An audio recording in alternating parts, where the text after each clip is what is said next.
Hey everyone, okay, I got a great question from one of my girls in my group in my online top 50 program, basically asking how can you get out of bed earlier. I talked about it in the podcast episode, how to stay motivated and how I get up earlier because I know my why, but I'm going to give some practical tips as well that might help you getting up a couple of hours earlier, whether it's to train, whether it's to read, whether it's to put a morning routine together. I get up every morning at 5:30 or 6 and do my morning routine, which is basically my recovery strategy for my GA program, and I listen to an audiobook every morning that kind of primes me for the first half of the day, particularly because I'm not a morning person. My chronotype is very much towards the evening. You tend to fall into one or two brackets, morning person or evening person, depending on your chronotype. So morning people are people that pop out of bed in the morning that barely need an alarm, and then your chronotype for PM people are the people that hit the snooze 10 times, take an hour to get ready, and then kind of get a second wind at night time or in the evening time. I fall into that bracket, but I'm slowly trying to reverse myself and make myself a lot more morning because all my creative work and productive work comes in the morning. I tend to split my day into maker and manager, where I do all my creative work in the morning and then all my managing work later on in the day as my brain starts to slow down, and then I know I'm going to get a creative spurt again in the evening because that's the way I'm built.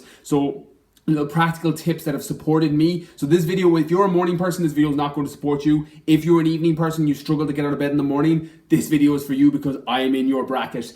First thing is going to bed on time and getting enough hours sleep the night before. It's a little bit of trial and error to know how much sleep you actually need, because some people need 6 hours, some need 7.5, some need 9. It really varies person to person. For me, I normally try and get between 6 and 7.5 hours Monday to Friday, and then I make up my sleep at the weekend, and I'll try and get 9 or 10 hours on Saturday and Sunday if I can, and I try and make it up that way. The key thing for me was going to bed on time, knowing that your body and your circadian rhythm is going to hit a second wind at some period in the night and some period in the evening. You've got to try and get to bed before that time. If you stay up too long, and normally for me it's around 11 p.m. So if I stay up past 11 p.m., I get a second burst of cortisol and a second wind, and I might be awake till 1, 2, and that's where I know that I'm going to upset my entire sleep pattern for the entire week. So know that your body and its circadian rhythm, if you're up for too long, you're going to get a second spike of cortisol and you're going to have a second wind. You want to avoid that second wind at nighttime, or else it's going to massively negatively affect your sleep. So I know if I'm in bed before 11 p.m, that doesn't affect me. So I always try and get to bed for, 10 p.m, 10:30, very, very latest before 11, so that second wind doesn't hit in. So if you can do that, find where your spike is. When do you get that second wind? And make sure you're in bed every single night before that second wind kicks. You can use that second wind if you really need to, and you've got work that you need to do, and just be aware that you'll be tired the next day. You can utilize that, and I've done that when I've had deadlines to hit, but 99 out of 100 times, you're better to know that time and avoid hitting that second wind. That's number one. Number two is knowing what amount of sleep your body needs. If you function perfectly on 6 hours, and there's a great book, Nick, I can't remember his last name, the book is called Sleep, and he talks about the REM cycles, and that our body goes into 90-minute REM cycles, so that you're better off to sleep for 6 hours as opposed to 7 hours, and you're better to sleep for 7.5 hours as opposed to 8.5 hours because of the cycles of REM sleep. So I always try and get, say, my 6 to 7.5 hours, or whatever window that is. 7.5 normally works well for me. If I'm in bed by 10:30, I'm normally up by 5:30, 6,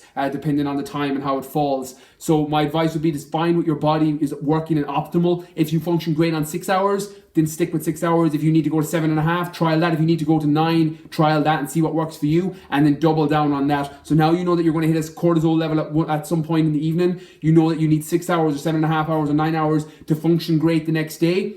That massively supports you. The next thing what I found has helped me is, I've talked in my podcast episode about knowing my why, that at 5:30 or 6 o'clock when I don't want to get out of bed, I have my why, which is, Holly, if I don't get up and do my creative work, I can't keep my business moving forward. I can't serve people. I can't do all the things I want to do.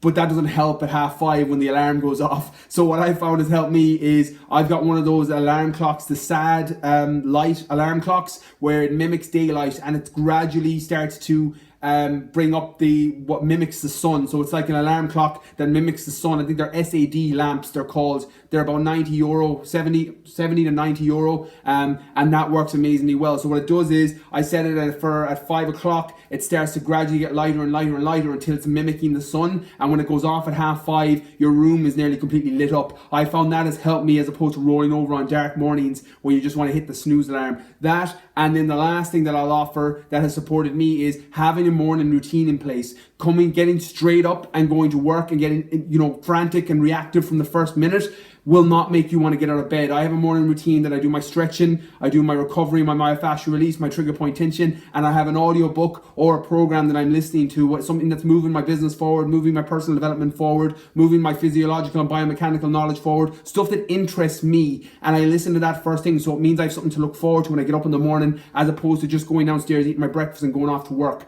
So that is what has helped me. So my advice would be, if you want to switch from an evening person to a morning person, find out how many hours sleep you need, find out when that second cortisol spike is going to hit you, get one of those SAD, invest in one of those lamps, and mimic the daylight, so it makes it easier to get up in the morning, and then develop a morning routine where you're doing something that you're looking forward to, so that you're not just getting up out of bed, jumping straight onto Facebook, going into reactive mode, getting your breakfast, and then heading off to work, because it's really hard to motivate yourself to get up and do that. Whereas if you're getting up to look forward to a video you want to watch, or an audiobook you want to listen to, or whatever that looks like for you, that's going to help you get you out of bed. So hopefully this video helps.